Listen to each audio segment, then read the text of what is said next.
حضرت عثمان رضی اللہ تعالی عنہ نبی علیہ الصلوۃ والسلام کے دوہرے داماد ہیں۔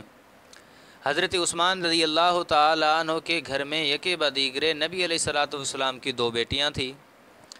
اور حضور علیہ الصلوۃ والسلام نے فرمایا، اے عثمان،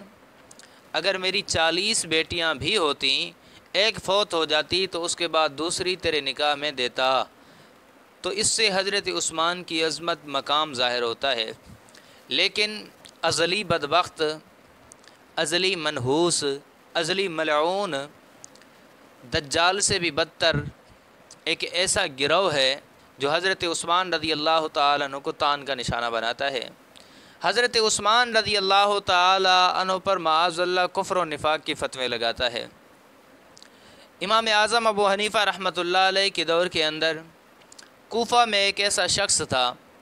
جو حضرت عثمان رضی اللہ تعالیٰ عنہ کی ذات پر تبرہ کیا کرتا، حضرت عثمان پر کفر کے نفاق کے فتوے لگایا کرتا تھا۔ جب امام اعظم ابو حنیفہ رحمۃ اللہ علیہ کو اس بات کا علم ہوا تو امام صاحب رحمۃ اللہ علیہ حضرت عثمان کے دفاع میں نبی علیہ الصلوۃ والسلام کی عزت و آبرو کے لیے اس شخص کے پاس چلے گئے، اور پتہ چلا امام صاحب ابو حنیفہ رحمۃ اللہ علیہ تشریف لے کر آئے ہیں، تو وہ شخص آیا اور امام صاحب رحمۃ اللہ علیہ کا بڑا عزت اور اکرام کیا، کیونکہ امام صاحب مشہور و معروف شخصیت تھی۔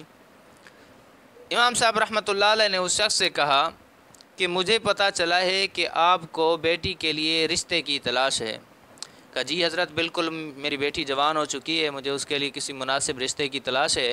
آپ سے بھی گزارش ہے کہ اگر آپ کی نظر میں کوئی مناسب رشتہ ہو تو مجھے بتا دیجئے گا، آگاہ کر دیجئے گا۔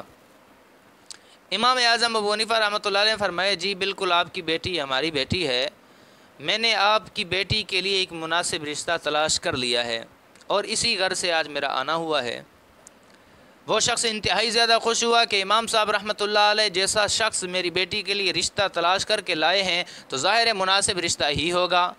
امام صاحب رحمۃ اللہ علیہ سے پوچھنے لگا، ذرا اس کے اوصاف تو بتائیے، وہ رشتہ کیسا ہے؟ امام صاحب رحمۃ اللہ علیہ نے فرمایا کہ وہ انتہائی با اخلاق لڑکا ہے، سنجیدہ لڑکا ہے، خاندان بھی بہت اچھا اعلیٰ ہے، عبادت گزار لڑکا ہے، خاندان بھی عبادت گزار ہے۔ وہ شخص اور زیادہ بہت خوش ہوا کہ بھئی اس سے زیادہ اور مجھے کیا چاہیے، میری بیٹی کے لیے ایسا ہی رشتہ چاہیے تھا مجھے، جو شریف النسل ہوں، با اخلاق ہوں، اور شرفاء ہوں، ان کا اٹھنا بیٹھنا اچھا ہو، با اخلاق ہوں، لہٰذا مجھے رشتہ منظور ہے۔ امام اعظم ابو حنیفہ رحمۃ اللہ علیہ نے اب اسے حضرت عثمان رضی اللہ تعالیٰ عنہ کا دفاع کرتے ہوئے فرمایا، لیکن اس میں ایک خامی ہے۔ وہ کہنے لگا کہ حضرت پھر خامی کون سی؟ کہ دراصل وہ لڑکا با اخلاق ہے، با کردار ہے، عبادت گزار ہے، بہت بڑا نیک ہے، لوگوں کی مدد کرنے والا ہے، غرباء کا خیال رکھنے والا ہے، مساکین کی فکر کرنے والا ہے، والدین کا با ادب ہے، اور بڑوں کا احترام کرنے والا ہے، چھوٹوں پر شفقت کرنے والا ہے۔ ان تمام خوبیوں کے باوجود بھی اس میں ایک خامی ہے، اور خامی یہ ہے کہ وہ مذہباً یہودی ہے۔ اس رافضی کے چہرے کا رنگ سرخ ہو گیا، غصے میں تلملا اٹھا اور کہتا ہے، یہ کیسی گستاخی ہے، یہ کیسا طریقہ ہے؟ کیا آپ کی جرت کیسے ہوئی کہ میری بیٹی کے لیے آپ نے ایک یہودی رشتے کی طلب کی ہے، یہودی رشتہ پیش کیا ہے؟ آپ نے سوچ کیسے لیا کہ میں ایک یہودی کو اپنی بیٹی دوں گا؟ امام اعظم ابو حنیفہ رحمۃ اللہ علیہ سنتے رہے، ہنستے رہے،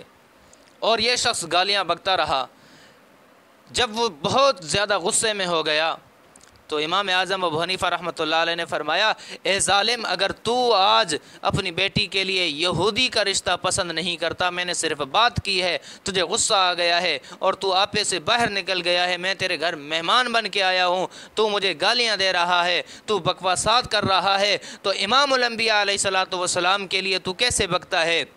کہ امام الانبیاء علیہ الصلوۃ والسلام نے حضرت عثمان رضی اللہ تعالیٰ عنہ کو ایک کے بعد دوسری بیٹی دی، یکے بعد دیگرے 2 بیٹیاں دی، 2 مرتبہ حضرت عثمان نبی علیہ الصلوۃ والسلام کے گھر کے اندر دولہا بن کے آئے، نبوت کے دروازے پر صحرا سجا کے آئے، وہی عثمان جس کو امام الانبیاء علیہ الصلوۃ والسلام نے فرمایا، اے عثمان، اگر میری 40 بیٹیاں بھی ہوتی، ایک کے بعد دوسری تجھے نکاح میں دیتا جاتا، اس عثمان کے بارے میں تو کفر اور نفاق کی بات کیسے کرتا ہے؟ تجھے آج بیٹی کی فکر ہے، مصطفیٰ کریم کو فکر نہ تھی؟ تو وہ رافضی حیران ہو گیا۔ انتہائی زیادہ پشیمان ہوا، اس کی عقل ٹھکانے آ گئی اور امام صاحب کے قدموں میں گر گیا کہ حضرت مجھے بات سمجھ آ گئی، مجھ سے بہت زیادہ غلطی ہو گئی ہے، بہت بڑی غلطی ہو گئی ہے، میں تو کفر کرتا رہا ہوں، لہٰذا مجھے مسلمان کیجیے اور مجھے توبہ کرائیے۔